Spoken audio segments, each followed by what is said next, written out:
On today's edition of the Big Chat, we are joined by Lika Benning from an organization called Ikasi Creative. Hi. Lika is online. Good afternoon. Hi, Thomas. How are you doing? I'm good. Thank you so much for having me. All right. Now, when we talk of Ikasi Creative, when was it established? Ikasi Creative was established officially in 2016. So we're a registered training provider with a MICT CETA. 2016 now, for 7 years in this journey. How's been the journey?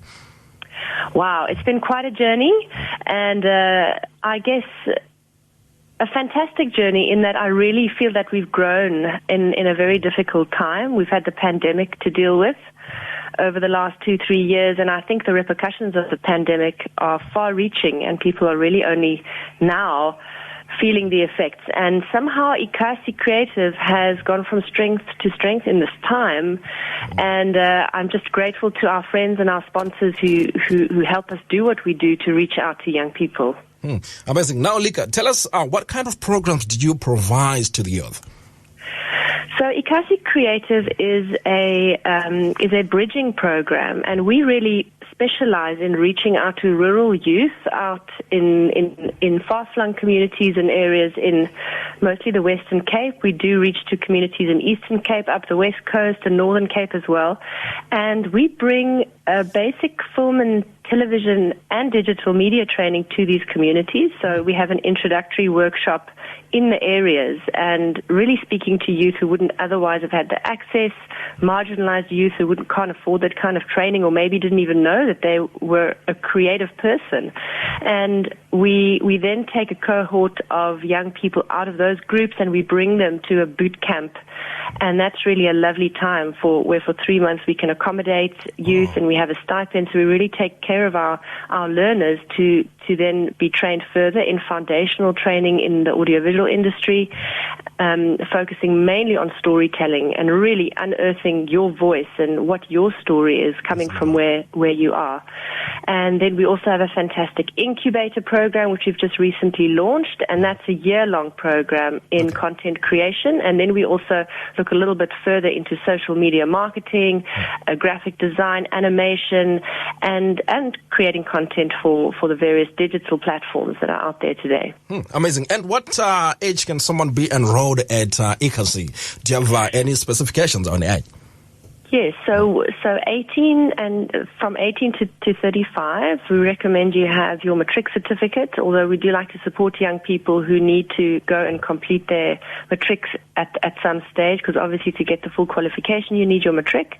And many of our learners are actually in their late 20s or even in their early 30s and would like to make the change and get into the creative industry, having worked in some other sectors previously. Right. So, who can be a party of the program?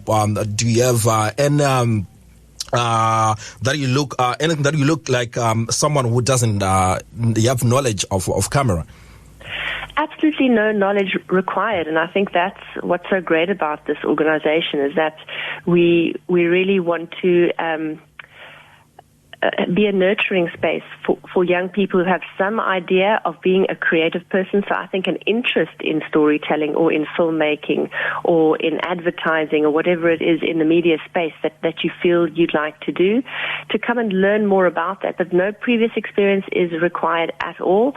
And yes, so it's as easy as sending us a WhatsApp and getting onto our database. Obviously, we do look at some factors. You have to be able to motivate in written English that you'd like to do the program.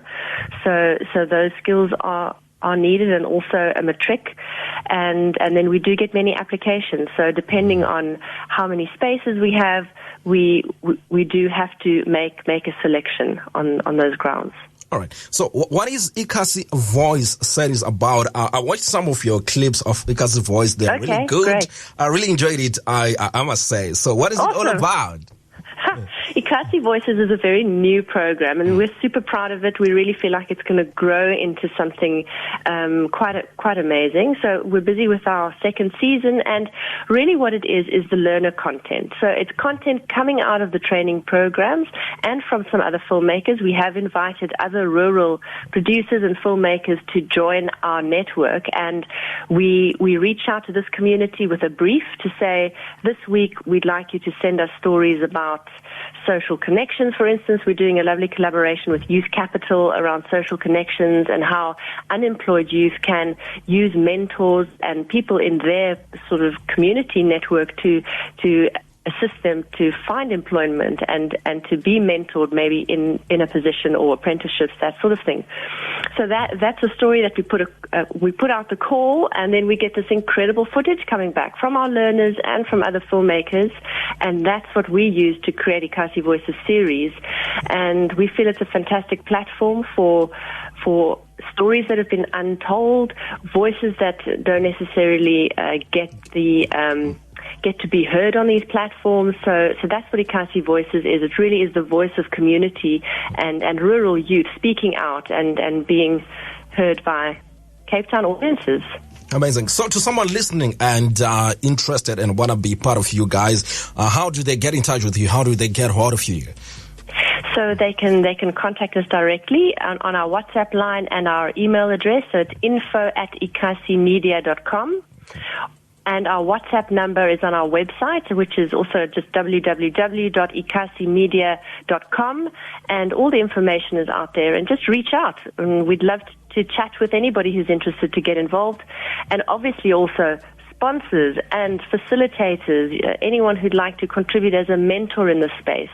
We'd like to hear from anyone. Oh, amazing. Before we let you go, is there anything that you would like to say, or do you have any words of motivation to the youth out there? Wow. Well, I've got two things to say, if you don't mind, Thomas. I just want to say, firstly, that your story is your superpower out there. And I think if we can connect young people to a platform where they're able to authentically share their voice and tell their story, that we're going to be empowering them to find their space and their niche and support them on their career path, whatever that is, even if it isn't in the creative industry, just to connect with pride to who you are and where you come from. And there's so many stories to be celebrated, and stories that haven't been told. I think that will play a big part in healing the past and bringing communities together and stopping kind of breaking open the little bubbles that we all find ourselves in. And that's really what we do. So I encourage everybody to tell your story and find the platforms and to voice that. The second thing I'd like to say is that we can't do what we do without support and sponsorship. And we have reached out to the industry at Fame Week, which was an amazing opportunity for us to engage with, the bigger companies in the industry to really support what we do, which is grassroots level training and bridging training. There are amazing institutions in the creative industry that support young people, but many of those institutions aren't able to provide bursaries, and so we assist there in really giving rural youth and marginalized youth a pathway to connect to further training and to get into the industry in that way. It really is a booming industry, digital media, audiovisual, it's exploding with jobs. But how do we get unemployed youth from these communities to actually access that opportunity? So we really feel like we're doing a really important work. And if there are any sponsors listening or someone who'd like to get involved, give us a ring and we'd like to get to know you. All right. Thank you so much for coming through, Lika. Awesome, Thomas. Thanks for the opportunity. All right.